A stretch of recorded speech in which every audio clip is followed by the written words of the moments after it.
하나님 말씀 요한복음 20장 9절에서 10절.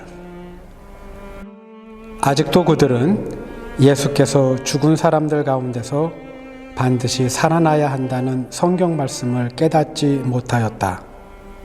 그래서 제자들은 자기들이 있던 곳으로 다시 돌아갔다. 아멘. 요한복음 20장은 부활의 아침을 기록하고 있습니다. 부활의 아침. 제자들 사이에 그리고 예루살렘의 여인들 사이에 기대와 설렘이 있을 것 같지만 분위기는 그렇지 않은 것 같습니다. 그렇지 않은 것 같아요.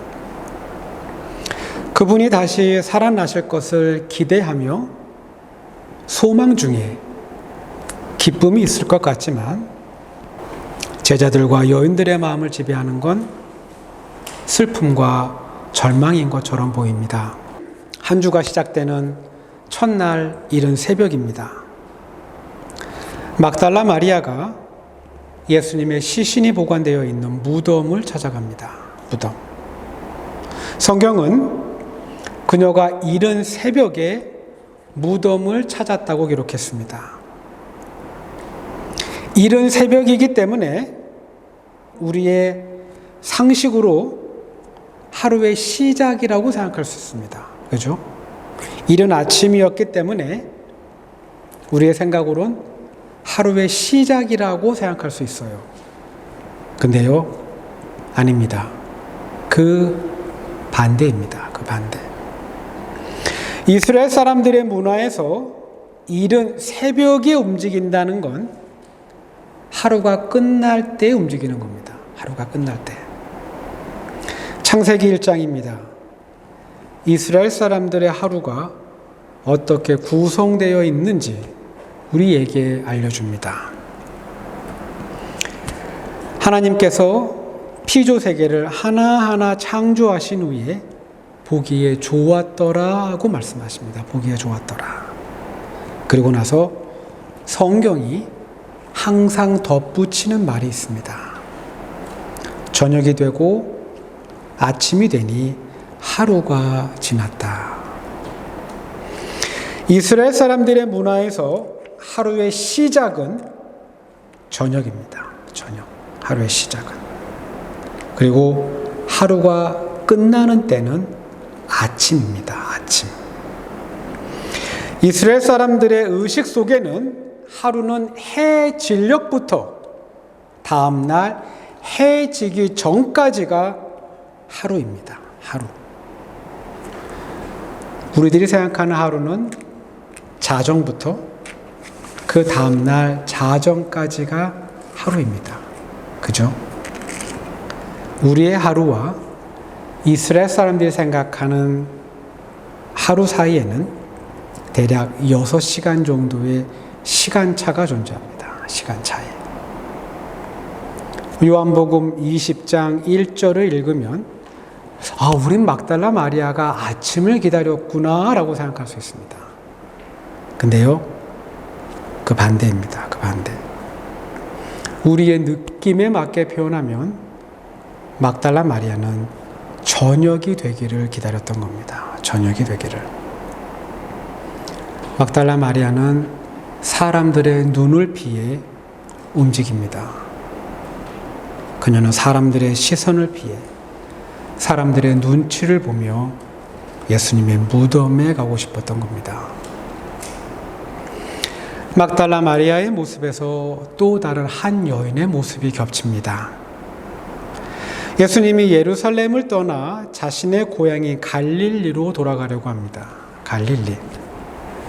가장 빠른 길은 직선으로 가는 겁니다. 직선.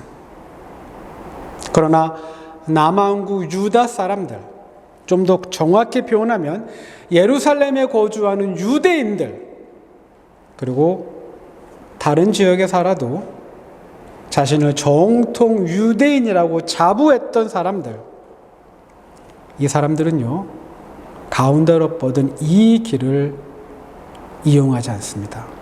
이 길로 안 가요. 북쪽에 올라갈 때.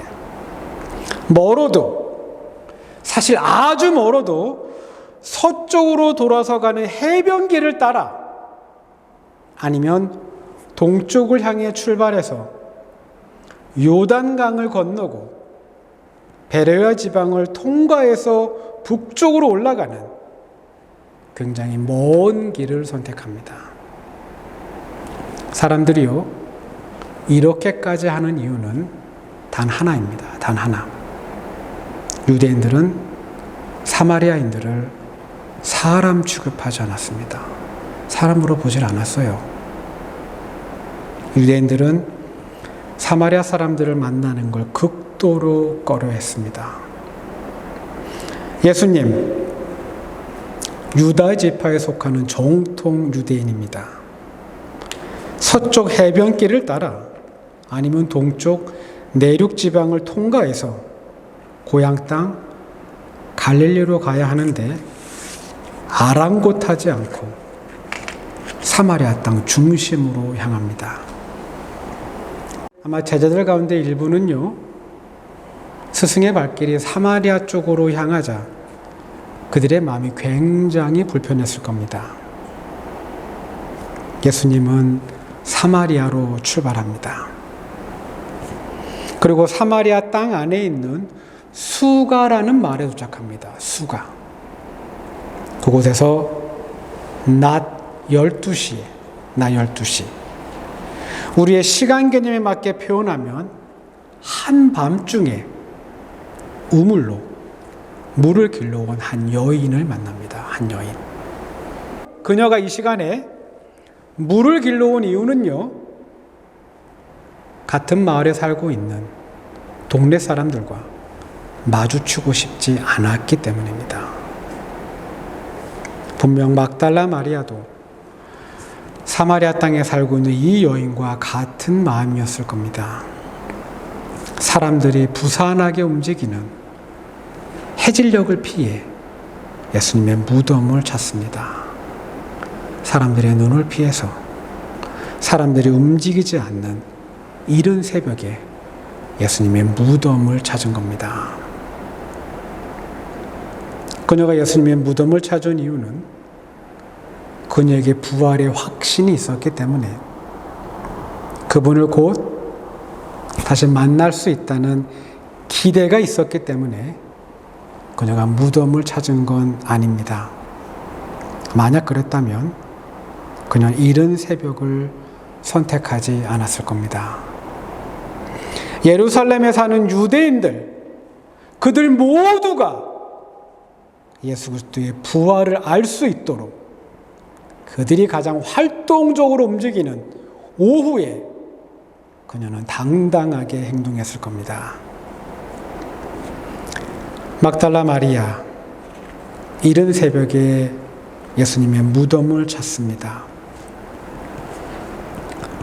죽음을 경험할 때요, 죽음을 경험할 때 산자들한테 남겨지는 몫이 있습니다. 살아있는 사람들한테 남겨지는 몫, 그건 슬픔과 그리움, 그리고 살아있는 동안 잘해주지 못했던 마음 한켠에 남아있는 아쉬움, 이건 살아있는 사람들의 몫이 됩니다. 막달라 마리아, 그녀는 분명 산자에게 남겨진 이 아픔을 갖고 예수님의 무덤을 찾았을 겁니다. 무덤에 도착했을 때 막달라 마리아는 무덤 입구를 막고 있던 큰 돌이 옮겨진 것을 보게 됩니다. 그리고 무덤 안이 텅 비어 있는 것도 발견합니다. 이제 그녀는 급하게 예수님의 제자 베드로와 요한을 찾습니다. 그리고 그녀가 본 곳을 말합니다. 요한복음 20장 2절에서 3절입니다. 그래서 그 여자는 시몬 베드로와 예수께서 사랑하시던 그 다른 제자에게 달려가서 말하였다. 누가 주님을 무덤에서 가져갔습니다. 어디에 두었는지 모르겠습니다. 베드로와 그 다른 제자가 나와서 무덤으로 갔다. 여전히 막달라 마리아는 예수님이 부활하셨다는 것을 생각하지 못합니다. 그녀는 누가 예수님의 시신을 가져간 것으로 확신합니다. 이런 생각은요, 제자들도 마찬가지입니다. 요한복음 20장 7절에서 10절입니다. 예수의 머리를 싸맸던 수건은 그 삼배와 함께 놓여 있지 않고 한 곳에 따로 개켜 있었다. 그제서야 먼저 무덤에 다다른 그 다른 제자도 들어가서 보고 믿었다. 아직도 그들은 예수께서 죽은 사람들 가운데서 반드시 살아나야 한다는 성경 말씀을 깨닫지 못하였다. 그래서 제자들은 자기들이 있던 곳으로 다시 돌아갔다. 예수님은요, 살아계시는 동안 제자들에게 정말 여러 차례 부활에 대해 말씀해 주셨습니다. 자신이 고난을 받고 자신이 부활한다는. 마태복음 16장 21절입니다. 그때 예수께서는 자기가 반드시 예루살렘에 올라가야 하며 장로들과 대제사장들과 율법학자들에게 많은 고난을 받고 죽임을 당해야 하며 사흘째 되는 날에 살아나야 한다는 것을 제자들에게 밝히기 시작하셨다. 요한복음 13장 6월절을 앞둔 최후의 만찬 자리에서도 예수님은 자신이 이제 곧 아버지께로 갈 것을 말씀하시고 자신의 죽음과 부활에 대해 알려주십니다. 그러나 요한복음 20장 9절의 말씀처럼 예수님의 무덤이 비어있는 것을 목격한 제자들, 그리고 예루살렘의 여인들, 그들 모두는 예수께서 죽은 사람들 가운데서 반드시 살아나야 한다는 그 말씀을 깨닫지 못합니다. 못 깨달아요. 깨닫는다. 사전이 가르쳐준 의미는 다음과 같습니다. 사물의 본질이나 이치, 진리 등을 깊이 생각한 끝에 알게 되다. 이게 바로 깨닫다의 사전적 의미입니다.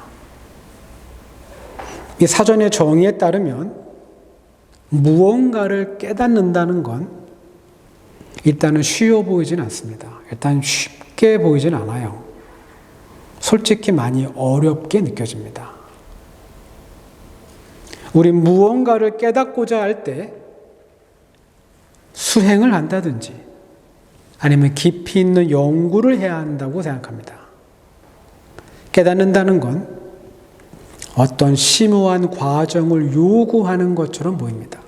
깨닫는 것. 그러나 깨닫는 건 그렇지 않을 수 있습니다.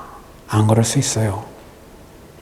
요한복음 20장을 읽다 보면 깨닫는다는 건 그렇게 깊이가 있고 어려우며 복잡한 것이 아니라는 것을 알게 됩니다. 막달라 마리아 그리고 베드로와 요한이 비어있는 무덤을 보고도 예수님의 부활을 깨닫지 못한 건 예수님의 말씀을 기억하지 못했기 때문입니다. 그리고 죽은 사람은 살 수 없다는 그들의 생각을 확신하고 있었기 때문입니다. 즉, 자신이 그동안 배운 것, 그리고 자신이 그동안 경험한 것, 이걸 바탕으로 해서 만들어진 자신의 판단을 항상 그리고 언제나 절대적으로 옳다고 확신하고 있었기 때문입니다. 깨닫는다는 것, 심오한 과정을 거쳐 성취하기 어려운 어떤 결과에 도달했다는 걸 의미하지 않습니다. 그렇지 않아요. 깨닫는다는 건 고집 부리지 않는 겁니다. 깨닫는다는 건 고집 부리지 않는 것, 우기지 않는 겁니다. 그리고 깨닫는다는 건 기억하는 겁니다. 기억하는 것. 예수 그리스도의 말씀을 기억하는 겁니다. 베드로와 요한과 막달라 마리아가 예수 그리스도의 말씀을 기억하고 그분께서 죽은 자들 가운데서 반드시 살아난다는 그 말씀을 기억하고 자신들의 생각과 경험이 언제든지 틀릴 수 있다는 것을,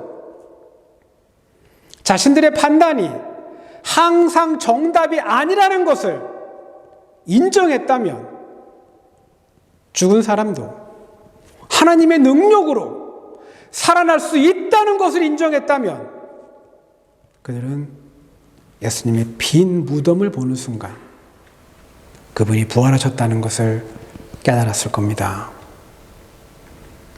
깨닫는다는 것은요, 그동안 자신이 철석같이 믿고 있던 걸 계속 철석같이 믿겠다고 고집 부리지 않는 겁니다. 깨닫는다는 건 그동안 자신이 철석같이 믿고 있던 걸 항상 옳다고 우기지 않는 겁니다. 그리고 깨닫는다는 건 기억하는 겁니다. 기억하는 것. 예수 그리스도의 말씀을 기억하는 것. 이게 바로 크리스찬들이 깨닫는 겁니다. 요한복음 20장 10절. 깨닫지 못한. 즉 자신의 생각과 경험만을 확신하는, 그리고 예수 그리스도의 말씀을 기억하지 못하는 제자들의 모습이 나옵니다. 그래서 제자들은 자기들이 있던 곳으로 다시 돌아갔다. 깨닫지 못한 제자들은 예수님을 잃은 슬픔과 절망의 자리로, 고통과 아픔이 있는 곳으로 다시 돌아갑니다. 예수님의 제자들의 모습에서 자신감도 잃어버리고 앞으로의 꿈도 잃어버린 패배의 모습만 보입니다. 실제로 제자들은 예수님의 죽음을 목격한 후에 부활의 말씀을 깨닫지 못하고 그들의 3년 전 모습으로 고스란히 돌아갑니다. 깨닫는다는 것, 그건 내 생각, 내 경험, 그리고 내 판단이 틀릴 수 있다는 걸 인정하는 겁니다. 내가 갖고 있는 것만 옳다고 고집부리지 않으며 우기지 않을 때 우린 충분히 깨달을 수 있습니다. 그리고 하나님 말씀을 기억하고 그 말씀을 신뢰하며 설령 그 말씀이 내 생각과 전혀 일치하지 않아도 말씀대로 그대로 될 것을 소망할 때 우린 깨달을 수 있습니다. 나의 부족함, 나의 연약함을 겸손히 인정할 때 우린 예전의 모습으로 다시 돌아가지 않을 겁니다. 예수 그리스도를 믿고 변화된 삶, 예수 그리스도를 믿고 달라진 삶의 자리로 우린 움직일 수 있습니다. 깨닫는 사람, 특별한 사람 아닙니다. 공부도 많이 한 사람도 아닙니다. 깨닫는 사람, 자신이 완벽하지 않다는 걸 알고 있는 사람입니다. 그리고 자신도 언제든지 틀릴 수 있다는 걸 인정하는 사람입니다. 예수 그리스도의 진리의 말씀을 기억하고 그 말씀이 내 생각, 내 경험, 그리고 내 판단 위에 있기를 소망합니다. 내 생각과 달라도 주의 말씀이 말씀하신 대로 그대로 이루어질 것을 소망할 때 분명 우리의 삶에는 변화가 있을 겁니다. 기도합니다. Then came the morning that she